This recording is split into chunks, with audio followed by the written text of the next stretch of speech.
Welcome to another edition of the Toll Files. We are here in Pro Peloton, a shop located right here in North Boulder, right by the home of this man, Chris Grealish, who had a weekend of a lifetime about a weekend ago, and on VeloNews TV, you've been able to watch the videos from the Xilinx races, and then it was Chris Grealish of the Denver Boulder Couriers that presented racing on Sunday, and it was quite a day, wasn't it, Chris? Yeah, we had an incredible time out at the Harlow Platts Park. About 2,000 spectators and over 600 racers participated. So, we wanted to talk to you about, so in the afterglow of this event, let's talk about some of the things that you did along the way that made racing so successful. And one thing I noticed is there's been a lot more stuff in the Daily Camera here, our local paper, which reaches about 100,000 people. So let's start there, pre-publicity. Yeah, we really made a big effort to do grassroots marketing and even some guerrilla marketing. We tapped the VeloSwap, which was the week before our event, and handed out about 1,500 race programs that were produced by VeloNews and the U.S. Grand Prix Series, as well as a local program that we were able to develop with a weekly publication here in Boulder.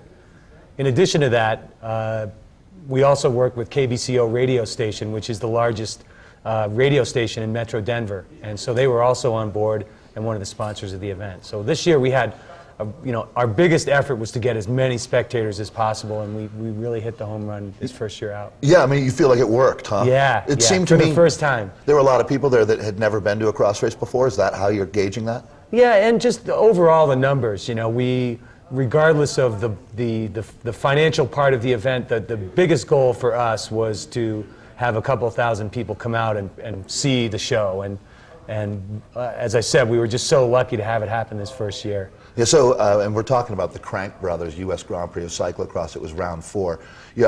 Working together with other promoters, does it look like you and Russ Cappius had a very good relationship, and both of your events benefited from having the other there? Symbiotic? Yeah, very much so. And also Brian Ledzinski from Boulder Racing. Great he guy. Produced a UCI race the weekend before. So we packaged the 3 cross races as a 3 UCI race week, and in an effort to attempt to get as many people as possible to come from around the country and around Europe as well. So how did you end up selecting that course at Harlow Platts Park right there in South Boulder? It really was interesting that it triangulated between a middle school, Southern Hills there, Fairview, the high school. So we had a lot of parking lots and space for expo, the nice flow in and out of the event, and then obviously the South Boulder Rec Center down there at the bottom. And it's so cool to see you running through the volleyball court there. And so how did you find that course? Who did you work with to get it? Yeah, we worked with the City of Boulder Parks and Recreation Department and also the Boulder Valley School District's Community School Division. And in these tight financial times, the school districts in a lot of areas are sometimes willing to rent the facilities for racing or for other activities. And we were fortunate enough with the City of Boulder, they really took a chance on us, and they were well aware of the potential for damage, and even still they knew with all the publicity and the excitement that had been created, they really got on board and had blind faith in us and being accountable for whatever damage that we would do to the park site. And the Harlow Platts Park is a crown jewel in the Boulder Park system, so it was a lot of work. We put down a very large cashier's check as a deposit, about 5 times the normal amount actually, in order to get approval. How much?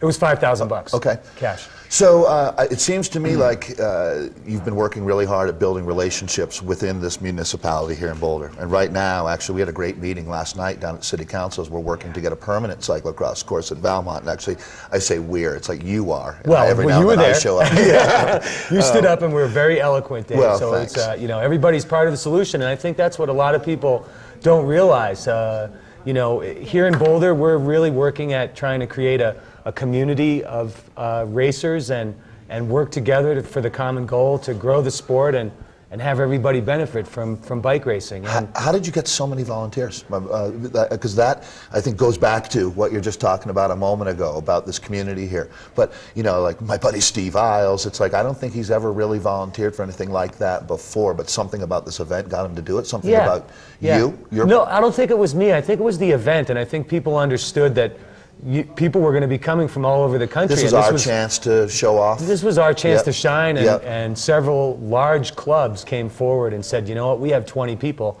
and we're going to help you tear down the course. We had a major logistical challenge in that all of the equipment we utilized for the Xilinx Cup in Longmont on Saturday, November 4th, had to immediately be torn down and transferred to the Boulder site and then rebuilt overnight. So, how big was that crew?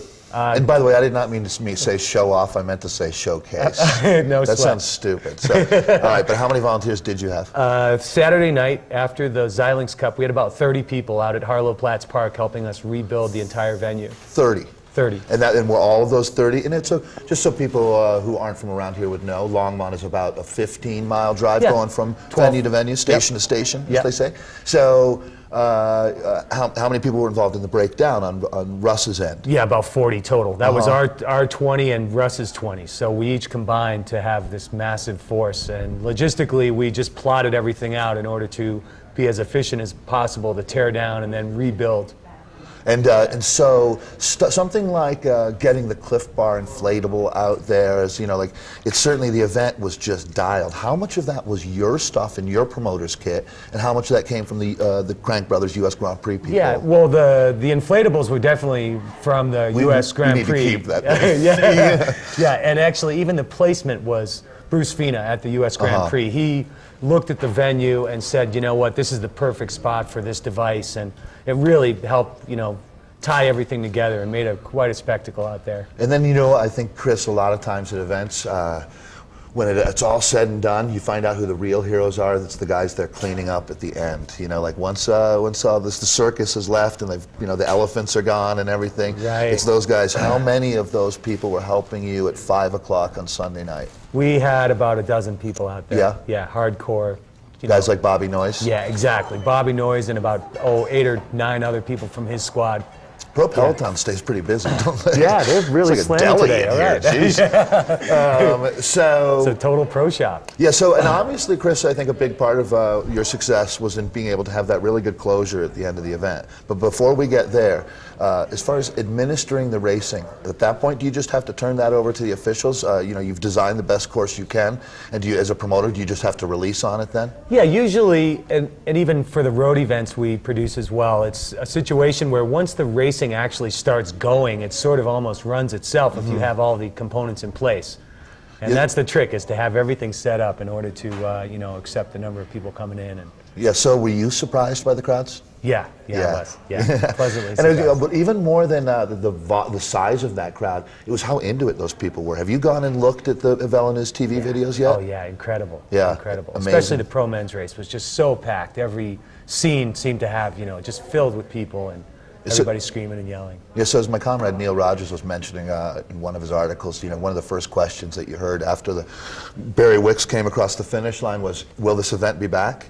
And I know that's a question that probably it's a little bit out of your hands, as who knows if the Crank Brothers U.S. Grand Prix will be back. It certainly looks like they've got a lot of momentum these days.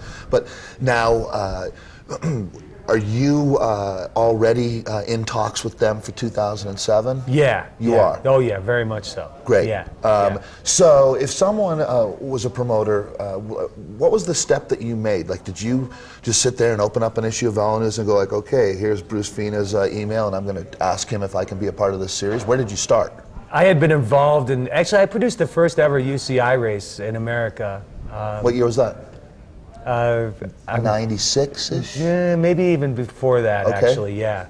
Out at Meade, Colorado, so about 30 miles from here. And was in touch with the Grand Prix people and let them know that we wanted to get back into big-time racing, and they were really excited to bring the weekend back to Colorado and knew that there's a tremendous market and a tremendous appeal for cross here in Colorado, but just, all the ingredients came together, and so with their national reach and our local ability, we just really nailed it this time around. Yeah, and I want to go back to what you're just starting with there. That race was out in Meade. I bet you one thing that you really learned is bring the race to the people, right? Oh yeah, absolutely. I mean, that really made a huge difference being right here in town. Absolutely. That was something the city of Boulder was willing to give us other sites at a fraction of the cost, and we decided that job one was to really try to get it as close to the center city as we could and really have as many people come out and check this thing out as we could. And so the whole circus atmosphere that we had envisioned, and some folks, liken it to having a baby, I guess, where, you just sort of nurture this thing along,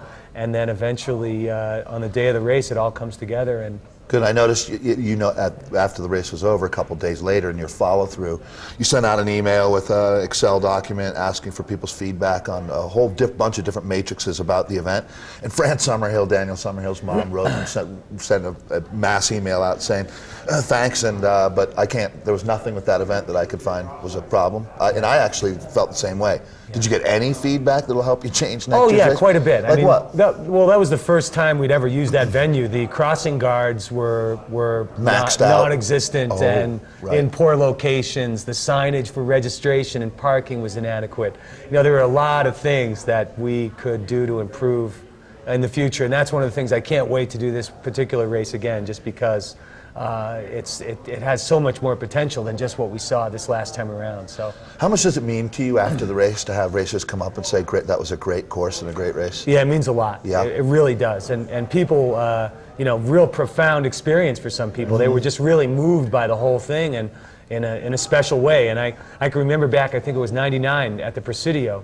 Right. Incredible experience, and that's really what we tried to relive at South Boulder. And that event, 99 Presidio, what you're talking about, I'm sure that this event changed lives, because exactly what you're saying, that event changed my life. I heard Richard Fries and Chris Zigmond announcing there, and I said, I am going to do that one way or another someday. No kidding, I didn't know that. Yeah, so that's awesome. That's exactly what you're talking about. Yeah. Well, Chris, you did a great job. I'm really proud of you, and I'm really proud of the whole cycling community here. So we'll look forward to Crank Brothers in 2007. Great, Dave. Thanks a lot. Hey, you bet. So we're going to sign off from here at Pro Peloton. Obviously, it's now like 18 people are lined up, so I guess we got to clear out. So thanks for coming by. This is the Toll Files on VeloNews TV.